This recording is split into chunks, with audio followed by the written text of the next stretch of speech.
Nouvelle perle, Prisca Thévenot, porte-parole du gouvernement. Il y a un des journalistes du média qui lui pose une question. J'aimerais avoir votre réaction personnelle et peut-être aussi celle de la porte-parole du gouvernement sur une photo tweetée le 6 mai dernier sur Twitter depuis le dîner du CRIF par Julien Baloul, ancien journaliste de la très problématique chaîne I24 News, mais aussi peut-être surtout ancien porte-parole de Tsahal, l'armée israélienne, qui n'hésite pas à glorifier l'action militaire d'Israël aujourd'hui qu'elle est fait de plus en plus d'actions génocidaires à Gaza. Le 6 mai est aussi le jour où Rafah subissait ses premières attaques. Je rappelle aussi les propos du président, au passage avant de vous poser ma question, où il disait, le président Macron, que l'envahissement de Rafah serait une ligne rouge que la France ne pourrait pas accepter.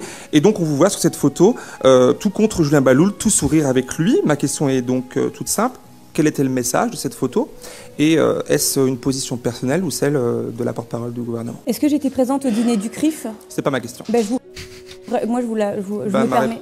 C'est pas votre question, mais permettez-moi d'avoir ma réponse. Est-ce que j'étais présente au dîner du CRIF lors de laquelle cette photo a été prise? Oui. Donc si c'était pas le cas, la photo serait un deepfake. Donc j'ai envie de dire que pour l'instant, elle a apporté des précisions qui n'étaient pas essentielles. C'est une des techniques de langue de bois, hein, c'est-à-dire l'art de ne pas répondre à la question qui vous était posée, les plus traditionnelles. D'ailleurs, voilà, il se pourrait qu'elle soit évoquée dans ce livre, hein, le pouvoir rhétorique, bien sûr, paru aux éditions du Seuil en 2021. Ça, c'est la version grand format, il y a une version poche, mais la version grand format est vraiment mieux. Elle est vraiment plus agréable, elle me rapporte plus d'argent. L'intérêt d'éloigner ta réponse de la question qui t'a été posée, c'est qu'au bout d'un moment, plus personne ne se souviendra de la dite question, tu peux donc répondre à une autre question qui t'avantage. L'une des stratégies, eh bien, c'est d'utiliser le cadrage. Tu vas proposer un élément de cadrage, proposer un élément d'information qui n'a absolument aucun intérêt, qui n'apporte rien à la question, qui te permet simplement de gagner du temps.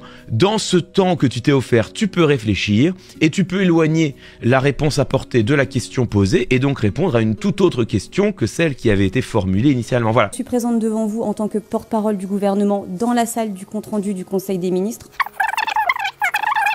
Elle n'a toujours pas répondu, mais là, du coup, elle va pouvoir répondre à la question qu'elle aurait aimé qu'on lui pose.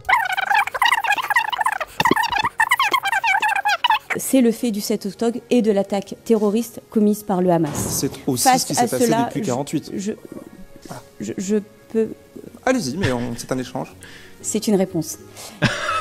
Par rapport à cela, la position de la France, j'ai pu le répéter à de nombreuses reprises devant vous et devant vos confrères, et je le répète aussi aujourd'hui parce que c'est important de le faire. C'est pas inintéressant comme réponse. Le problème, c'est que c'était juste pas la question posée, voilà. Mais ça, on l'avait vu venir avant, hein. Spoiler, ça va pas s'arrêter là. Elle est très claire et très limpide. C'est la libération immédiate des otages.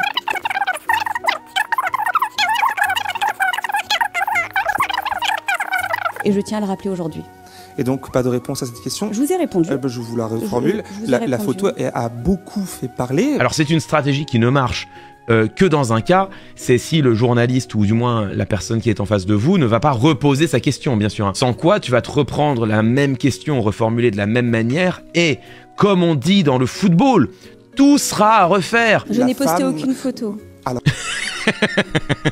c'est pas non plus le problème. C'est un selfie, donc certes elle n'est pas responsable de l'avoir diffusé. Par contre, elle aurait pu refuser de poser dessus. Qu'est-ce que vous répondez dans ce cas aux autres personnes, aux milliers de personnes sur Twitter qui ont été touchées? Je vous ai répondu. Pas de mots, pas de commentaires. Je viens de parler, je vous ai répondu. Oui, c'était pas une réponse à ma question. Merci beaucoup, à plus tard alors. On est d'accord que it's the same picture. J'ai pas laissé le meilleur. C'est ma question. Merci beaucoup, à plus tard alors.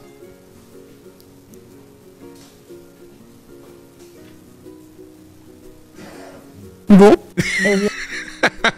Bon, elle n'aura pas répondu, hein, bien évidemment. Ce que vous voyez là, c'est, de manière étincelante, la manifestation d'un sentiment d'irresponsabilité. Prisca Thévenot, porte-parole du gouvernement, membre du gouvernement, ministre de la République, dont la parole et l'image engagent à minima en partie celle de la République française, Prisca Thévenot estime ne pas avoir à rendre de compte. Alors qu'elle était présente à ce dîner en tant que ministre de la République, elle accepte une photo avec un personnage qui est un personnage public. Savoir ce qu'elle pense de cette photo et si les positions du dit personnage engagent les siennes, ce qui ne va pas de soi évidemment.